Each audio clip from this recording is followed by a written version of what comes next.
రాష్ట్ర ప్రజలందరూ గమనించవలసిన విషయం, గడిచిన 11 నెలల ఎన్డీఏ కూటమి ప్రభుత్వ పాలనలో అభివృద్ధి సంక్షేమం అనేది సమపాడులో దూసుకువెళ్తా ఉంది. గడిచిన 5 ఏళ్ళు కూడా ఇటు సంక్షేమం కానీ ఇటు అభివృద్ధి కానీ ఎక్కడ నోచుకోకపోవటం, ఏదైతే రాష్ట్ర ప్రభుత్వం వెంటిలేటర్ మీద ఉందో దాన్ని ఊపిరి పీల్చుకునేలా చేశారు మన ఎన్డీఏ కూటమి నాయకులు, మన ప్రీతం ముఖ్యమంత్రి నారా చంద్రబాబు నాయుడు గారు కానీ, పవన్ కళ్యాణ్ గారు, లోకేష్ గారు కానీ 24/7 నిరంతరం కష్టపడతా ఉన్నారు. అక్కడ వాళ్ళు పడుకోవట్లేదు. మమ్మల్ని ఎవరిని కూడా, ఇటు ఎమ్మెల్యే గారిని కానీ మమ్మల్ని కానీ ఎవరిని పడుకోనివ్వట్లేదు. మేము పూర్తిగా చిత్తశుద్ధితో ఉన్నాం. అయితే ఈ 11 నెలల్లో వైసీపీ వాళ్ళు చేసింది ఏంటంటే, ఖాళీగా ఉండి అవసరం లేని అభియోగాలు. గత 5 ఏళ్ళలో మీరు ఏం చేశారయ్యా అంటే ఒక 10-15 నిమిషాలు ఆలోచించి చెప్పవలసిన పరిస్థితి.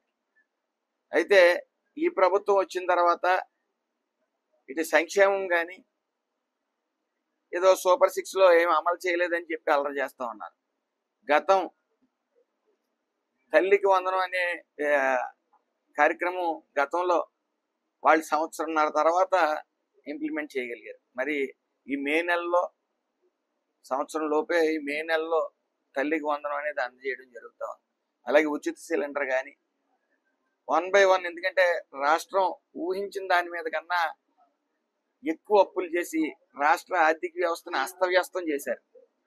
మరి ఈ రోజున ఓన్లీ రూమర్స్ స్ప్రెడ్ చేయటం, వాళ్ళు డప్పు ఛానల్, సాక్షి ఛానల్ ఒకటి ఉంది, ఆ డప్పు ఛానల్ ద్వారా అక్కర్లేని అవసరం లేని అభియోగాలు చేయడమే వాళ్ళు ముఖ్య ఎజెండాగా పెట్టుకుంటా ఉన్నారు. మరి రాష్ట్ర ప్రజలందరూ గుర్తించారు, గుర్తించాలి కూడా. అలాగే మొన్న ఈ మధ్య కాలంలో కార్పొరేషన్ లోన్లు అనేవి ఇవ్వడం జరిగింది. అది మార్చి ఎండింగ్ కాబట్టి కొన్ని తక్కువ లోన్లు రిలీజ్ చేయడం జరిగింది. ఇక్కడ నారా చంద్రబాబు నాయుడు గారు కానీ ఎన్డీఏ కూటమి నాయకులందరూ కూడా ఒక విషయం మీరందరూ కూడా, మీడియా ప్రతినిధులు కూడా చెప్పాల్సిన పని ఉంది. ఎందుకంటే గతంలో వాళ్ళ కార్యకర్తలకు 10,000 ఇచ్చి వాళ్ళని పెంచి పోషించేవారు. కానీ ఇప్పుడు గత ప్రభుత్వంలో ఏ రోజు బీసీ కార్పొరేషన్ కానీ, ఎస్సీ కార్పొరేషన్ కానీ ఏ కార్పొరేషన్ లోన్లు ఇవ్వలేదు. డమ్మీ కార్పొరేషన్లు పెట్టి కేవలం రాజకీయ నిరుద్యోగుల్ని జీతాలు ఇచ్చారు తప్ప వాళ్ళకి ఎక్కడా కూడా ఈ లోన్ల మీద చిత్తశుద్ధి లేదు. కాకపోతే చంద్రబాబు నాయుడు గారు ఆకాంక్ష ఒకటే, ప్రతి ఇంటి నుంచి ఒక పారిశ్రామికవేత్తను తయారు చేయాలన్న ముఖ్య ఉద్దేశంతో ఆయన ముందుకెళ్తా ఉన్నారు. అదేవిధంగా ఈజ్ ఆఫ్ డూయింగ్ బిజినెస్ నుంచి స్పీడ్ ఆఫ్ డూయింగ్ బిజినెస్ తీసుకొచ్చి అన్ని పర్మిషన్లు ఒకే వేదికగా వెంటనే ఇవ్వడానికి మరి చర్యలు తీసుకున్నారు, జరుగుతున్నాయి కూడా. ఇక్కడ లోన్లు అనేవి ఒక కుటుంబానికి ఇస్తే ఒక కుటుంబం బ్రతుకుతుంది. తద్వారా ఎంప్లాయ్మెంట్ 10 మంది 15 మంది ఇస్తారు.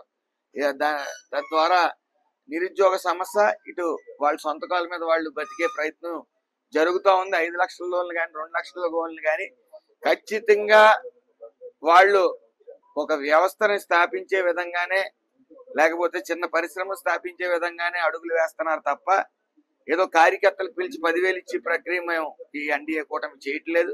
దయచేసి మీరు అందరూ కూడా ఆశావాహులు ఎవరైతే లోన్లు పెట్టారో రాలేదో వాళ్ళని మెస్మరైజ్ చేయడానికి అనేక రూమర్స్ స్ప్రెడ్ చేస్తా ఉన్నారు. అవి నమ్మొద్దు. ప్రతి క్వార్టర్లీ ఈ కార్పొరేషన్ లోన్లు రిలీజ్ చేయడం జరుగుతుంది. కొన్ని వేల లక్షల కుటుంబాలని ఒక తాటి మీద తీసుకురావడానికి, అలాగే పరిశ్రమ పెట్టించడానికి ఈ ఎన్డీఏ కూటమి చిత్తశుద్ధితో పనిచేస్తుందని అందరూ గమనించాలి. ఈ వైఎస్ఆర్సీపీ నాయకులు ఉన్నారో వాళ్ళు ఖాళీ అయిపోయి గతంలో చేసిన అవినీతి సొమ్ముల్ని, ఎక్కడ అవినీతి జరిగినా నారా చంద్రబాబు నాయుడు గారు మాకు ఒకటే చెప్పారు, కక్ష సాధింపు చర్యలకు వెళ్ళొద్దు, అభివృద్ధి వైపు, అభివృద్ధి అనేది మనకి ముఖ్య ఎజెండాగా మీరు ముందుకు సాగండి అని చెప్పడం జరిగింది. ఏదైనా అవినీతి చేస్తే మాత్రం వదిలే ప్రసక్తి లేదని చెప్పారు. అవినీతిదారులు రోజుకొకరు బయటకు వస్తానే ఉన్నారు.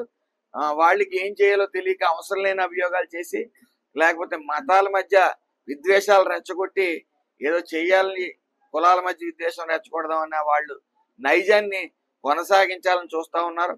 అది ఉపేక్షించేది లేదు.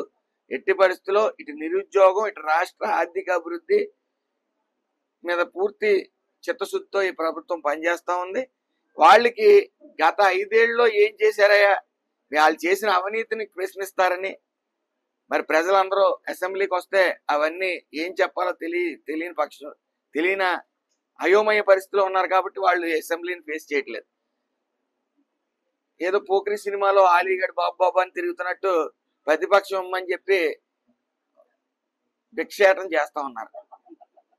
అయితే ఆయనకి స్వయంగా తెలుసు 23 రాకపోతే ప్రతిపక్షం ఉండదని, ప్రతిపక్షం లేకుండా చేద్దామని తెలుగుదేశానికి సర్వ ప్రయత్నాలు చేసి భంగపడి ఆ రోజున కూడా తెలుగుదేశం పార్టీ లేకుండా చేస్తారంట.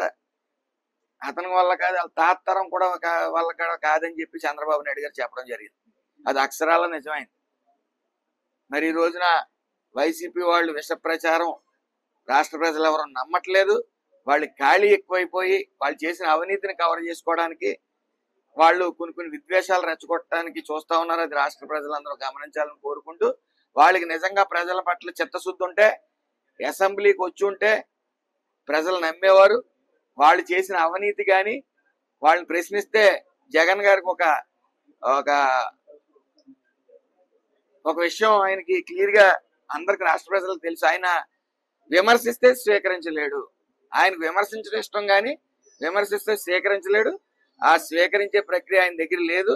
కాబట్టే మంచి విమర్శలు కొంచెం రాజకీయ నాయకులుగా మంచి విమర్శలు చేసినప్పుడు స్వీకరించాలి. ఆయన స్వీకరించలేడు కాబట్టి ఆయన అసెంబ్లీ ఫేస్ చేయలేడు. అటెండెన్స్ కోసం మొన్న వచ్చాడు, స్కూల్ పిల్లోళ్ళగా అటెండెన్స్ వేసుకుని వెంటనే పారిపోయాడు.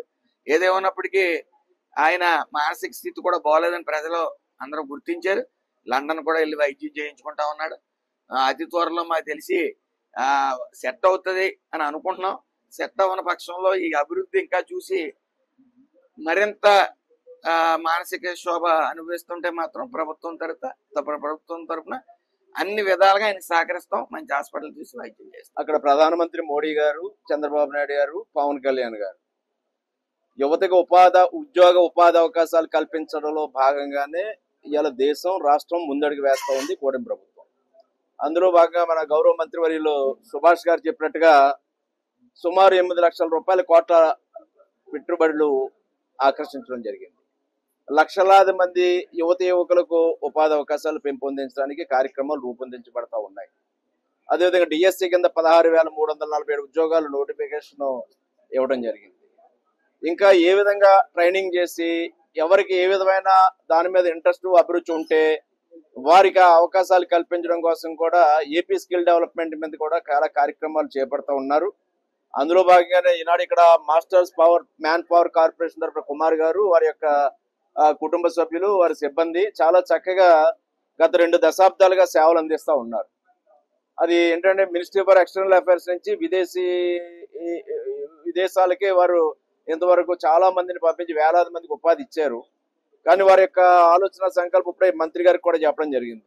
ఇక్కడ కూడా మనం ట్రైనింగ్ చేయాలంటే కార్పెంటర్స్ లేదా వెల్డర్స్ లేదా ఇంకా ఏ రకమైన ప్లంబర్స్, ఫిట్టర్స్, ఎలక్ట్రికల్ వర్క్ ఇటువంటివన్నీ కూడా ఒక యాక్టివిటీ స్కిల్ ఉన్న వారందరినీ వారికి ఇక్కడ ట్రైనింగ్ ఇచ్చి వారికి ప్లేస్మెంట్ వచ్చేలాగా చేస్తాం. రాష్ట్ర ప్రభుత్వం నుంచి ఎంపానల్మెంట్ కూడా చేయాలని వారు కోరటం జరిగింది. ఇప్పుడే మంత్రి గారు నేను కూడా ఎండి స్కిల్ డెవలప్మెంట్ గణేష్ కుమార్ గారితో కూడా మాట్లాడటం జరిగింది. రాష్ట్ర ప్రభుత్వం నుంచి ఏ విధమైన సహాయ సహకారాలు కావాల్సిన వారికి అందివ్వడం జరుగుతుంది. వారు కూడా నేషనల్ స్కిల్ డెవలప్మెంట్ కార్పొరేషన్ కూడా అప్లై చేస్తూ ఉన్నారు. ఈ యొక్క సెంటర్ని మన కోనసీమ ప్రాంతానికి ఒక వేదికగా చేసుకుని ఈ అంబేద్కర్ కోనసీమ జిల్లాలో పూర్తి స్థాయిలో వేలాది మందికి ఇక్కడి నుంచి ట్రైనింగ్ ఇచ్చి వారికి ఉపాధి అవకాశాలు పెరిగే విధంగా వారు కృషి చేయాలని వారి పూర్తి అండదండలు గౌరవ మంత్రి గారు సుభాష్ గారు, నేను, అది మా స్థానిక పెద్దలు రామకృష్ణ గారు, యువ నాయకులు సంజీవ్ గారు, వీళ్ళందరూ కూడా ఇప్పుడే ఒక కార్యక్రమం కూడా రావులపాలెంలో హై స్కూల్లో కూడా పిఎం సూర్య గారు ముక్తి బిజిలీ యోజన కింద కూడా కార్యక్రమం పెట్టారు. సోలార్ అని ఇప్పుడు విపరీతంగా ప్రోత్సహిస్తున్నారు చంద్రబాబు నాయుడు గారు. అందులో భాగంగా ఇప్పుడే ఒక 60 మంది యువకులు ట్రైనింగ్ అవ్వడం జరిగింది. వారికి సర్టిఫికేట్ ఇవ్వడం, వారికి ప్లేస్మెంట్ ఇవ్వడానికి కూడా అవకాశాలు మెరుగుపరిచే విధంగా చర్యలు తీసుకోవడం జరిగింది. ఇలా ఇక్కడ ఎందులో అవకాశాలు ఉంటే ఇక్కడ వెతుక్కుని యువత ముందుకెళ్ళాలి. అది చంద్రబాబు నాయుడు గారికి వెన్నతో పెట్టిన విద్య. దానికి నిదర్శనమే ఇంజనీరింగ్ కాలేజీలు తేవడం వల్ల కంప్యూటర్ రంగంలో ప్రపంచవ్యాప్తంగా మన తెలుగు వాళ్ళు వెళ్ళారు అంటే అది చంద్రబాబు నాయుడు గారు ఆయన ముందు చూపు ఆలోచన. మరలా ఇప్పుడు అదే రకమైన ఆలోచనలతో ఆయన ముందుకు వెళ్తా ఉన్నారు. అందులో మేమందరం కూడా ఆయన యొక్క అడుగుజాడల్లో అందరూ కలిసి పనిచేస్తాం. గౌరవ మంత్రి గారు ఈ రోజున గోపాలపురం రావటం, దీన్ని ప్రోత్సహించడానికి వారు చర్యలు తీసుకోవడం, కార్మిక శాఖ ద్వారా ఎన్నో కార్యక్రమాలు ఇక్కడ మన కార్మికుల కోసం వీళ్ళ కోసం కూడా ఆయన కృషి చేస్తూ ఉన్నారు. ఇలా ఈ రాష్ట్ర ప్రభుత్వం చేస్తున్న కృషిలో అందరం కలిసి పనిచేద్దామని. మరిన్ని వీడియోస్ కోసం ఛానల్ ని సబ్స్క్రైబ్ చేయండి. లేటెస్ట్ అప్డేట్స్ కోసం వాట్సాప్ ఛానల్ ని ఫాలో అవ్వండి. ఆ లింక్ డిస్క్రిప్షన్ లో ఉంది.